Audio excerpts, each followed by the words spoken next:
What's going on, everybody? Welcome back to another episode of J&D Sports Talk.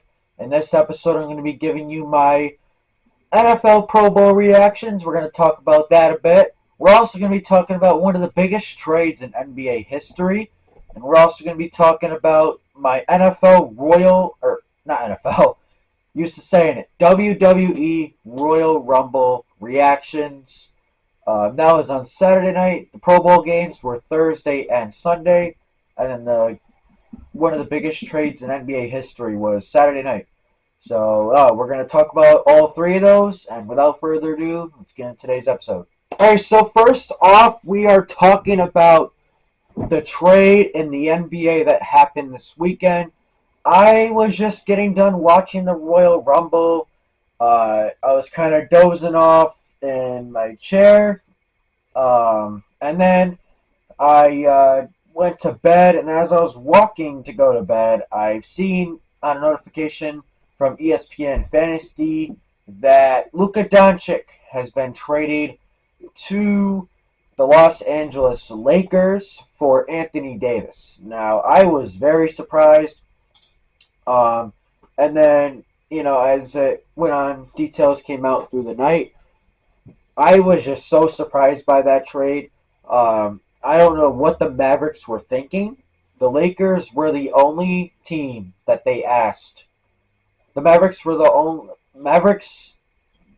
only asked the Lakers if they wanted Luka. They didn't ask anybody else.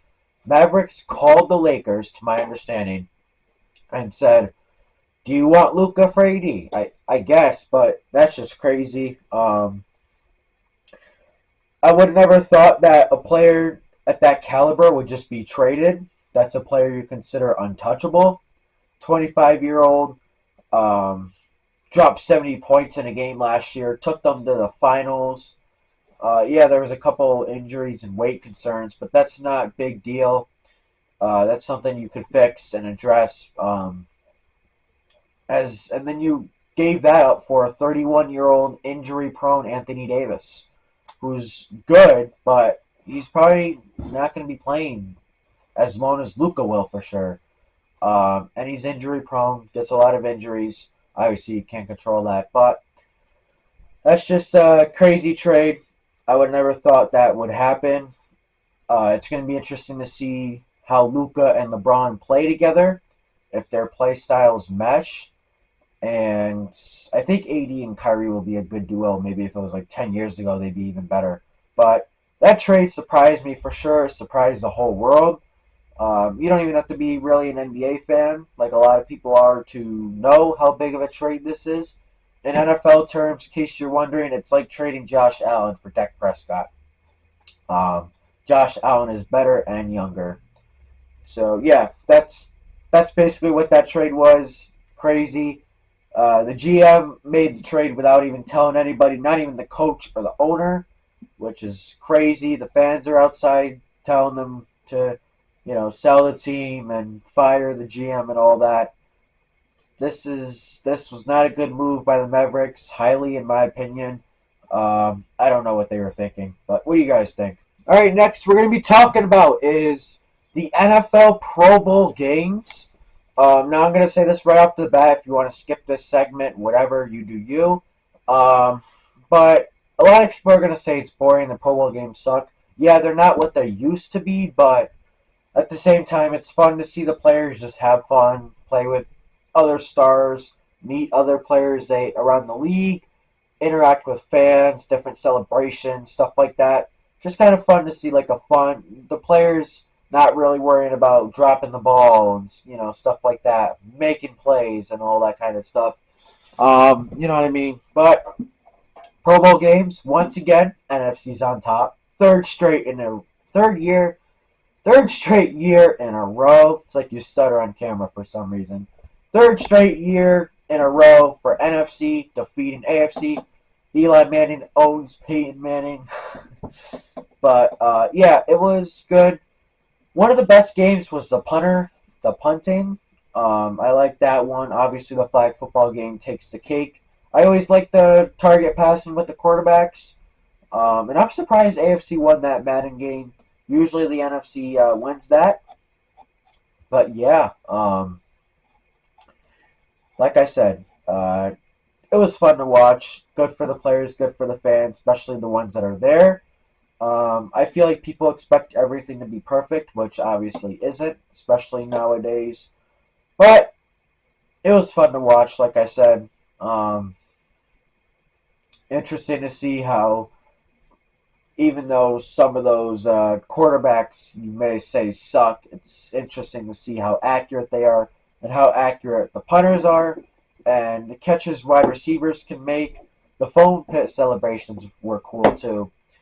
Um, but yeah, it was a good event to watch. If you watched it, you probably enjoyed it.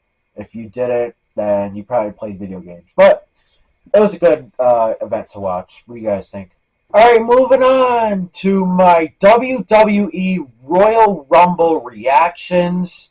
It was a pretty good event. In case you didn't know, it was Saturday in Indianapolis. It was a good event. First match was the Women's Royal Rumble. Um, Nikki Bella returned. Charlotte Flair won off her return.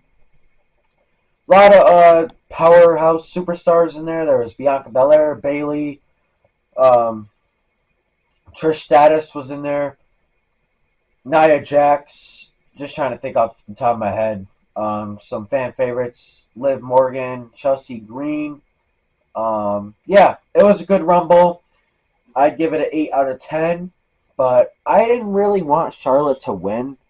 I mean, I get like having her return and winning on her way back to the WWE, but I feel like you should just, even though she had an injury, which I'm glad she recovered from and all that. I think you should give it to somebody who's been wrestling for the storyline. But yeah, it was a good Rumble. I liked it. Let me know what you guys think. The tag match between the motor, I forgot what they're called, motor machine guns, something like that. I haven't really paid much attention to WWE during the football season, but versus DIY, Johnny Gargano, and the other guy, Tommaso Ciampa, I think his name is. That was a good match. This was probably the match I was least excited for, but it was still a good one. DIY retained. I expected that. The Street Profits interfered. They took out Motor Machines. I know that name is wrong.